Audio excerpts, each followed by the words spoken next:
श्री शिवाय नमस्तुभ्यम। जय श्री हरि। प्रिय भक्तजनों, आज पौष मास के शुक्ल पक्ष की त्रयोदशी तिथि है और आज बुध प्रदोष का व्रत है। प्रदोष अर्थात त्रयोदशी का व्रत मनुष्य को संतोषी एवं सुखी बनाता है। अतः जो भक्तजन आज के दिन त्रयोदशी का व्रत करते हैं तथा कथा को सुनते हैं, उनके घर परिवार में सदा सुख शांति बनी रहती है।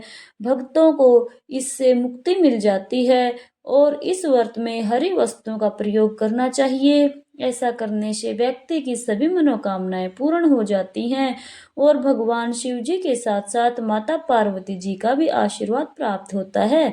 तो आज की इस वीडियो में आप सुनेंगे बुध प्रदोष व्रत में सुनी जाने वाली भगवान भोलेनाथ और माता पार्वती जी की बड़ी ही दुर्लभ पौराणिक कथा, जिसे आप सभी भक्तजन बड़े ही श्रद्धा और प्रसन्नचित मन से सुनिए।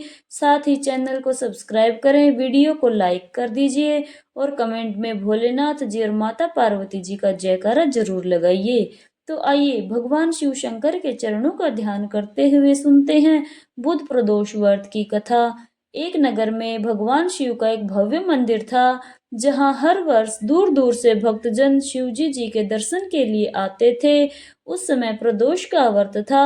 दूर दूर से भक्तजन गंगा जल लेकर भगवान को जलाभिषेक करने आए हुए थे। मंदिर का परिसर भक्तों की भीड़ से भरा हुआ था। तभी अचानक आकाश में बिजलियां चमकी और सोने का एक थाल उतरा। उसी के साथ एक भविष्यवाणी भी हुई कि जो कोई भगवान शंकर का सच्चा भक्त और प्रेमी होगा, उसी को यह थाल मिलेगा। प्रिय भक्तों, मंदिर के परिसर में उपस्थित सभी लोगों ने यह भविष्यवाणी सुनी। धीरे धीरे सभी इकट्ठा हो गए। जो लोग मंदिर की व्यवस्था देख रहे थे, उन्हें तो पूरा विश्वास था कि यह थाल हमें ही मिलेगा, इसलिए वे सबसे आगे आकर खड़े हो गए। सबसे पहले एक पंडित जी आए और बोले, देखिए भाइयों, मैं प्रतिदिन महादेव जी का अभिषेक करता हूँ, इसलिए मैं ही नाथ का सबसे निकटवर्ती प्रेमी भक्त हूँ, इसलिए थाल मुझे ही मिलना चाहिए। इतना कहकर पंडित जी ने थाल उठाया। जैसे ही पंडित जी ने थाल उठाया, थाल पीतल का हो गया। अब देखिए, यह देखकर पंडित जी बड़े ही लज्जित हुए और उन्होंने थाल यथासंभव स्थान पर रख दिया। वहां से निकल गए। इसी प्रकार वहां उपस्थित सभी पंडितों ने खुद को आजमाया, लेकिन शायद उनमें से भी कोई भी सच्चा भक्त नहीं था। उन्हें भी थाल यथा स्थान पर रखकर चले जाना पड़ा। इसके बाद उस नगर के राजा का आगमन हुआ और राजा साहब आगे आए और बोले कि हे प्रजाजनों, मैंने महादेव के मंदिर में बड़ी भारी दान दक्षिणा की है, इसलिए यह थाल तो मुझे ही मिलना चाहिए। इतना कहकर राजा आगे बढ़े और थाल उठाया। जैसे ही राजा ने थाल उठाया, थाल तांबे का हो गया। यह देखकर महाराज भी बड़े लज्जित हुए और थाल को यथा स्थान पर रखकर एक तरफ खड़े हो गए। इसके बाद इसी तरह एक एक करके दानी महात्मा आते गए और जाते गए। थाल को सबने उठाया, लेकिन हाथ में कुछ नहीं आया। लेकिन वह थाल सोने का ही नहीं रहा। तब लोगों को पता चला कि हमें से कोई भी महादेव का सच्चा भक्त नहीं है। उसी समय एक किसान का आगमन हुआ। वह बेचारा महीनों बाद आज प्रदोष व्रत के शुभ अवसर पर शिवजी के दर्शन करने आया हुआ था। गरीबी और गृहस्थी के बोझ तले दबा दिन रात खेतों में मेहनत करता, मजदूरी करके अपना परिवार का गुजारा किया करता था। तभी रास्ते में आ ही रहा था कि कोई भिखारी मिल गया और कुछ खाने को मांगने लग गया। इस किसान को दया आ गई। अपने खाने के लिए जो जो खाना लाया था, वह उसने उस भिखारी को दे दिया। थाल के बारे में इसने भी सुना हुआ था, लेकिन उसकी तरफ उसका कोई ध्यान नहीं गया। सीधा मंदिर में गया और महादेव का पूजन करके बाहर आ गया। परिक्रमा कर की तभी पीछे से एक व्यक्ति बोला, अरे भाई, तुम भी यह थाल उठाकर देख लो, हो सकता है तुम ही वह सच्चे भक्त हो जिसके लिए यह थाल आया है। किसान को लगा कि वह उसका मजाक बना रहा है, तो किसान ने हंसते हुए कहा, भाई, मैं तो कभी पूजा पाठ करता ही नहीं, महीने में एक आध बार मंदिर आ जाता हूँ बस, मैं काहे का सच्चा भक्त हूँ। वह आदमी बोला, हम तो देख चुके हैं आजमा के, हमारी भक्ति तो दो कौड़ी की भी नहीं है। अब तुम ही अपना हाथ लगाकर देख लो भाई, सोने का थाल मिले ना मिले, किंतु पता तो चल जाएगा कि तुम्हारी भक्ति में कितनी शक्ति है, कितनी सच्चाई है।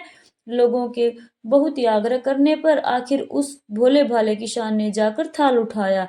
तो जैसे ही उसने थाल उठाया, थाल को हाथ लगाया, लोगों के आश्चर्य का ठिकाना न रहा। सोने का थाल रोशनी से चमकने लगा।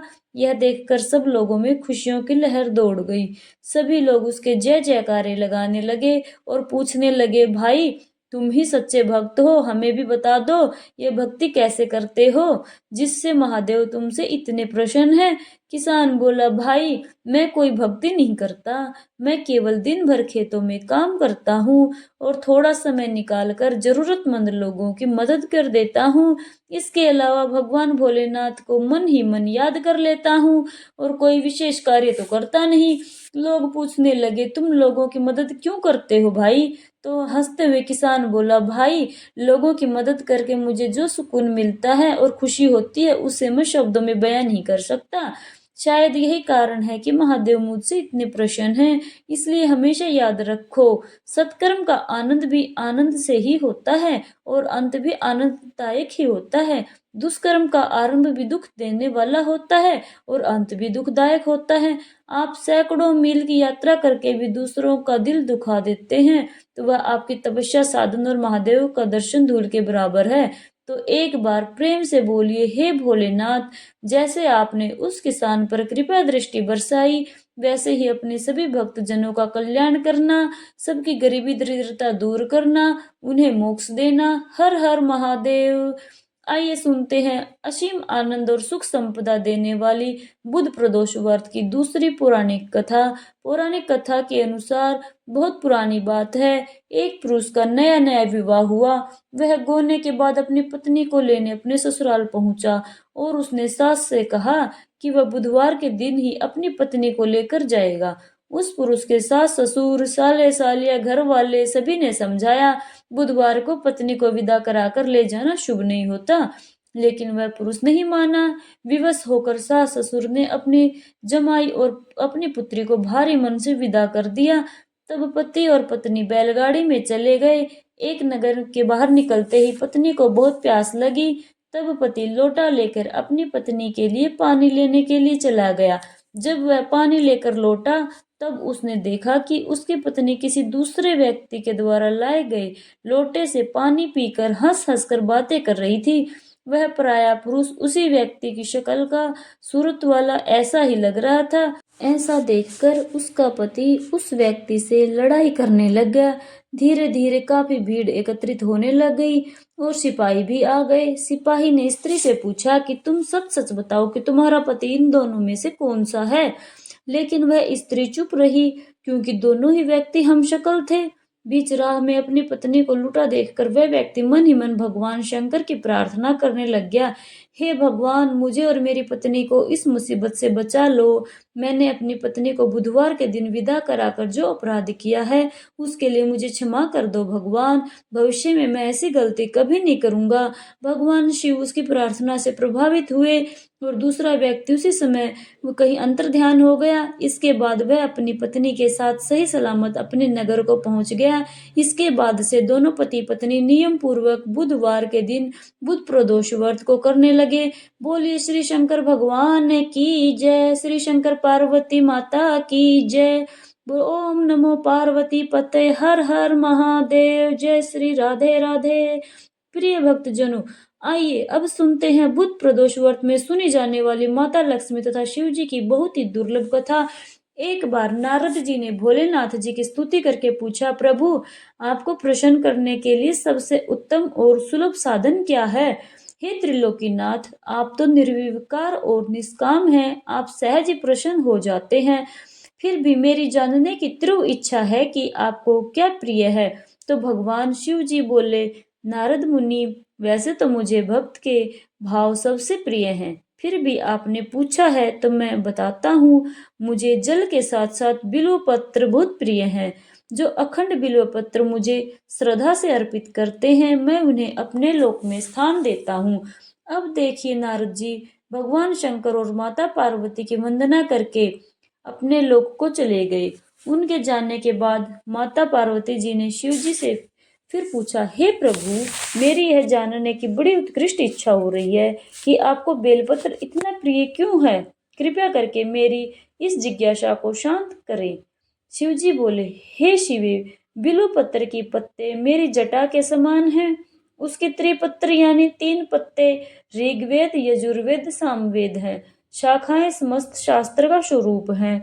बिल्व वृक्ष को आप पृथ्वी का कल्प वृक्ष समझे, जो ब्रह्मा विष्णु शिव रूपी है। हे पार्वती, सो महालक्ष्मी जी ने शैल पर्वत पर बिल्व पत्र के रूप में जन्म लिया था।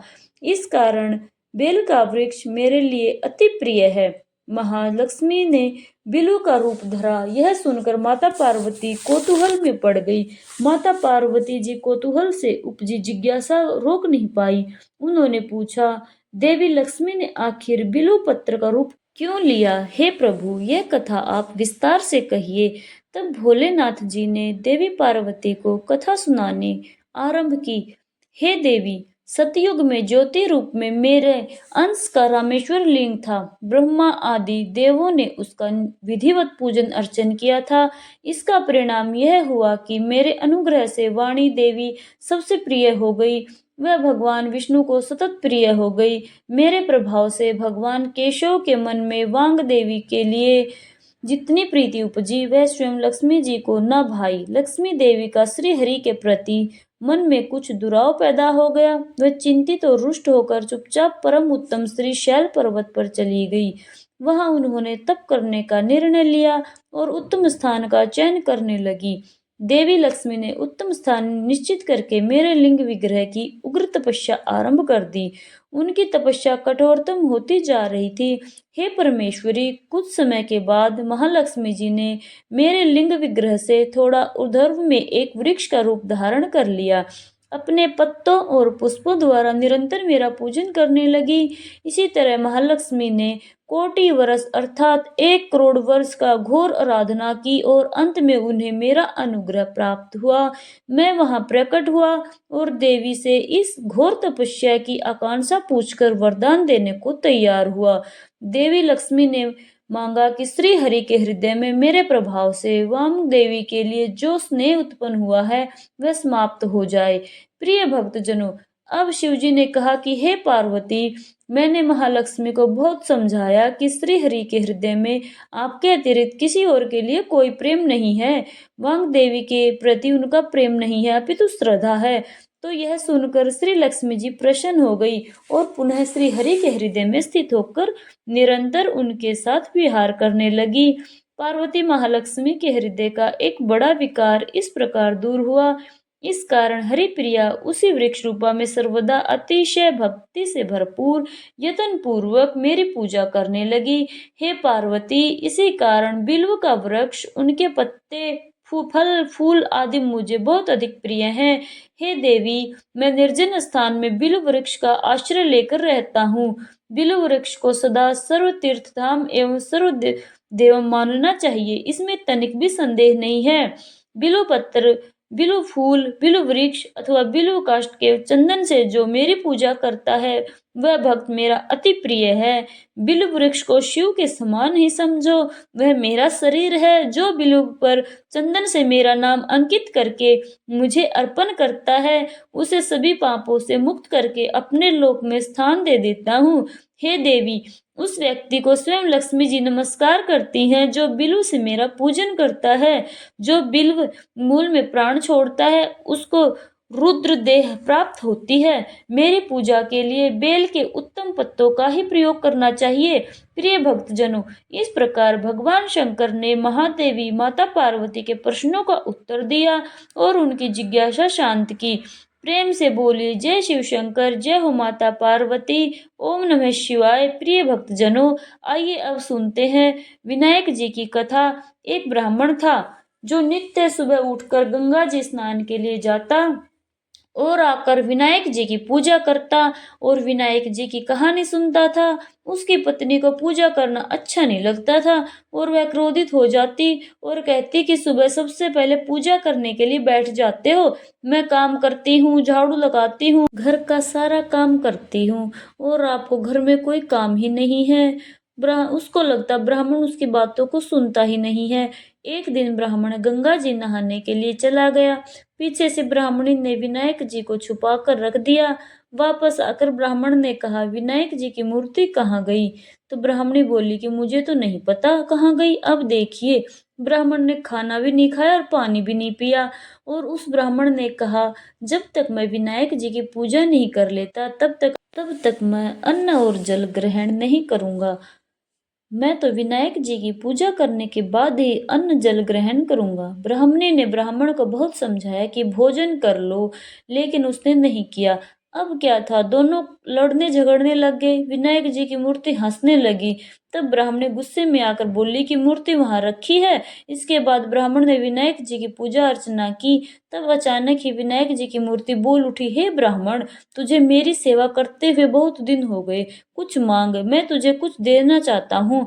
तो ब्राह्मण बोला, अन्न मांगू, धन मांगू, जितना दुनिया में है सुख मांगू, सब मांगू। तब विनायक जी ने सारा सुख, धन, अन्न सब ब्राह्मण को दे दिया। ब्राह्मण मूर्ति को मंदिर में रखकर पूजा अर्चना करने लगा, और ब्राह्मणी को इतना धन मिलने से उसकी पूजा करने की श्रद्धा जाग उठी। वह भी ब्राह्मण को बोलकर मूर्ति घर में रखवा दी और खूब प्रेम से पूजा करने लगी। हे विनायक जी महाराज, जैसा ब्राह्मण को सुख दिया वैसा सबको देना। विनायक जी की कहानी कहने वाले और सुनने वाले, हुकारे भरने वालों को, पूरे परिवार को देना। बोलो श्री गणेश जी भगवान की जय, श्री विनायक जी महाराज की जय।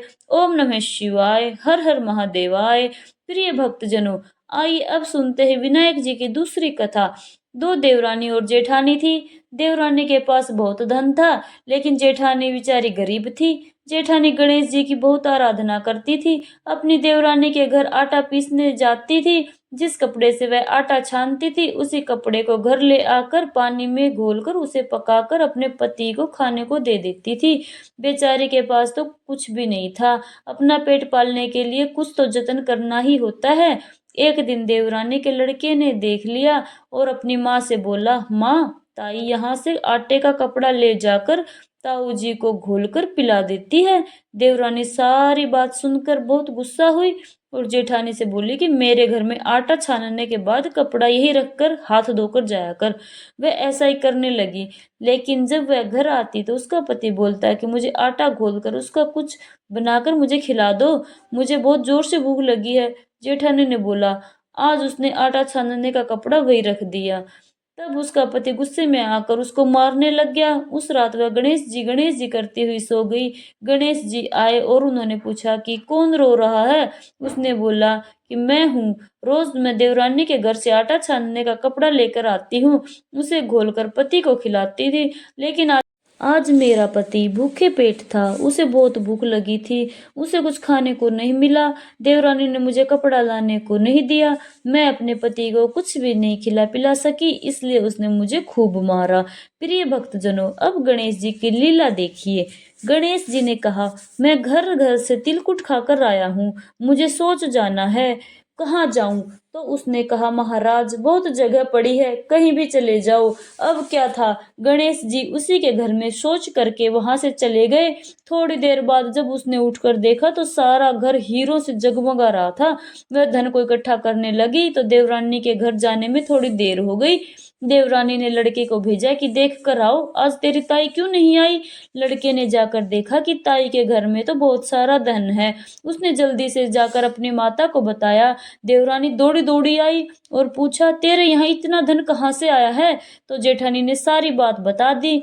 इतना सुनकर देवरानी घर पर गई और अपने पति से बोली कि मुझे भी लकड़ी से मारो। देवरानी के पति ने उसे लकड़ी से मारा है और पूछा, तू इतना धन की भूखी क्यों है, मार खाएगी? लेकिन वह नहीं मानी। उसके पति ने उसे खूब मारा। वह सारा मकान खाली करके गणेश जी का नाम लेकर सो गई। गणेश जी आए और बोले कि मैं घर घर से तिलकुट खाकर आया हूँ, इसलिए मुझे शौच जाना है, कहाँ जाऊं?